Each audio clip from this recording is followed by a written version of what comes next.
In this video, I will give an explanation and some examples of why the ancient Greek language was an alarm language and why the alarm sounds increased motivation and drive in the ancient Greek people, allowing them to create a highly sophisticated civilization.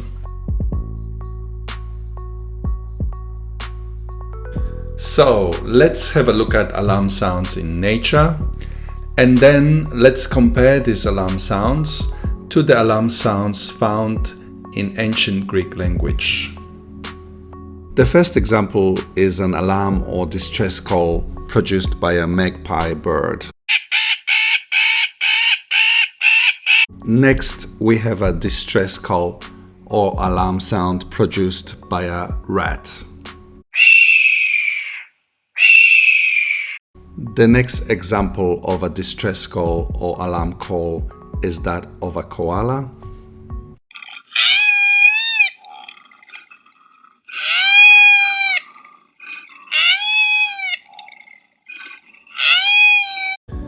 And the final example is that of a cottontail rabbit.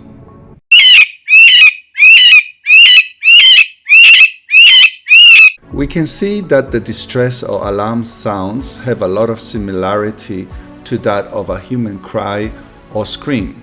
And here is an example of a human scream.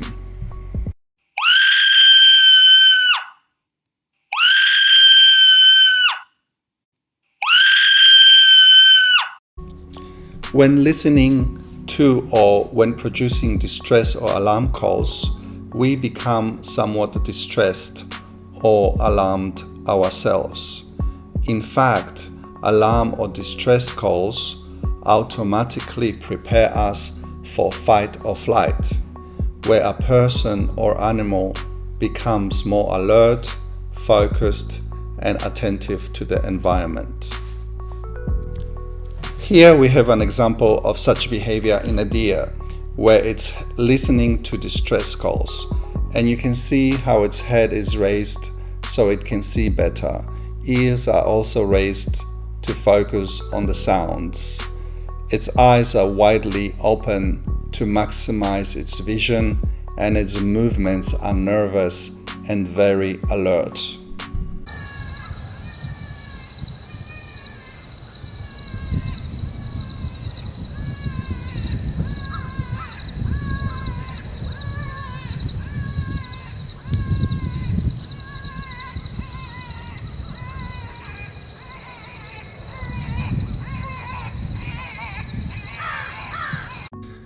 The question then is, did such distress or alarm calls exist in ancient Greek language? The simple answer is yes, they did exist in less extreme form. So normal alarm or distress calls sound like ah, ee, ow, I, a, an. However, the less intense version of these distress or alarm calls are a, e, ow, I, a, an. So let's look at some examples of ancient Greek words where there are this type of alarm sounds. The first example is the word kai, meaning end, where the I sound is produced in a rising tone, and it is this I sound which is the distress or alarm part. I.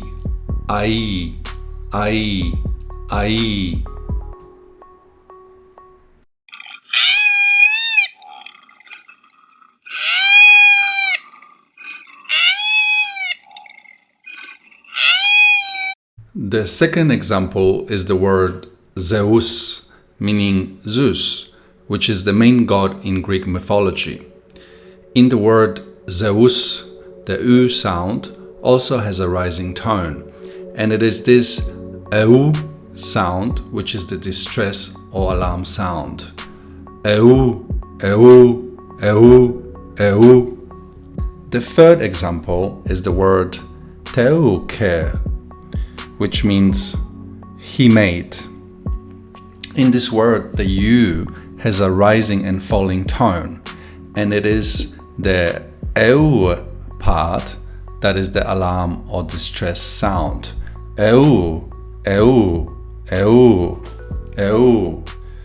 To illustrate how the ancient Greeks pronounced words, which had high concentration of alarm or distress sounds, here is a small excerpt from Iliad, written around the 8th century BC. Note that almost every word contains alarm sounds, unlike today's Greek language, which contains relatively small amount of alarm sounds. Note that letters marked in red represent the location of alarm or distress sounds.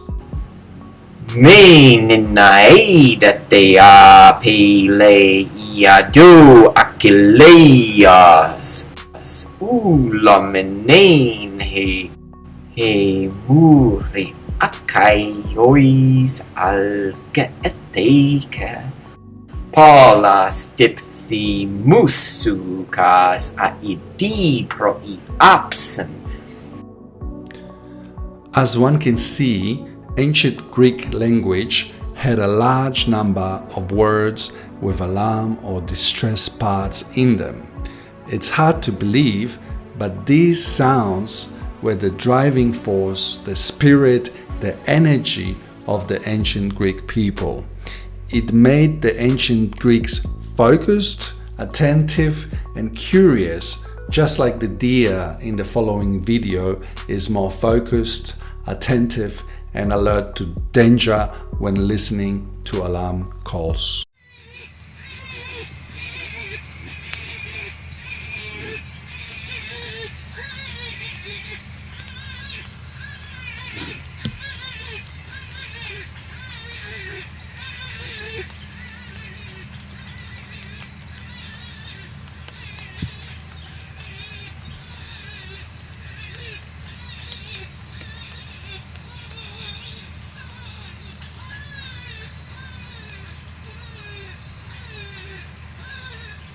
So the long vowels are alarm sounds. E, I, O, U. And here is an example of a word with two long vowels. Cyclops, cyclops. And the diphthongs are also alarm sounds, where the long diphthongs are some of the most intense alarm sounds that can occur in a language.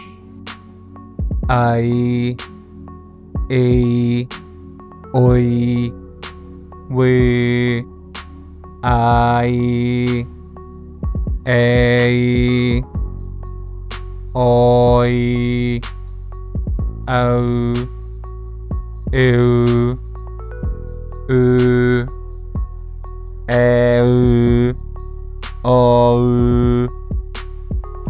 And here is an example of a word with a long diphthong in it.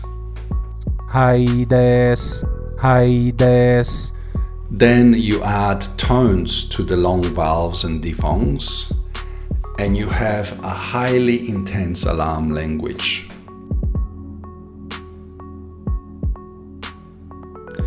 So you have this amazing civilization that spans various continents, introducing various aspects of Greek civilization, such as, for instance, literature, architecture, philosophy, administration, and technology to different parts of the world.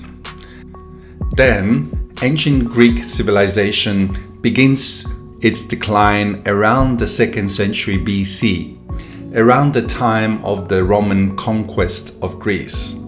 This decline accelerates where by 2nd century AD, it's no longer a cultural or technological leader, its greatness surviving as a great tradition in Byzantium and later in human, cultural, and scientific tradition. So what happened? The answer is the ancient Greek language starts to undergo changes and it loses the alarm sounds, gradually weakening the civilization. As the language loses most of its alarm sounds, the society is no longer capable of creating outstanding art and innovation. It's no longer able to maintain a highly organized economy or military, making it vulnerable to invasion and conquests. What are the changes that occur in ancient Greek language which causes the language to lose the alarm sounds? Oi, a, e, and u are now all pronounced as e. This reorganization of the vowel system began in the 2nd and 3rd centuries BC and was largely complete by the 2nd century AD. Also, the diphthongs eo and ow have become af and f. So the diphthong sounds, which are alarm sounds, became short vowel sounds, which are not alarm sounds. For instance, the word kai, meaning and, was originally pronounced as kai. However, after the 2nd century AD, it is pronounced as he, where the short e sound is no longer an alarm sound. In a similar way, long vowels, which are alarm sounds, became short. For instance, in the word echo, which means echo, where the e and the o are long and are alarm sounds, become echo, where both e and o are short and no longer alarm sounds.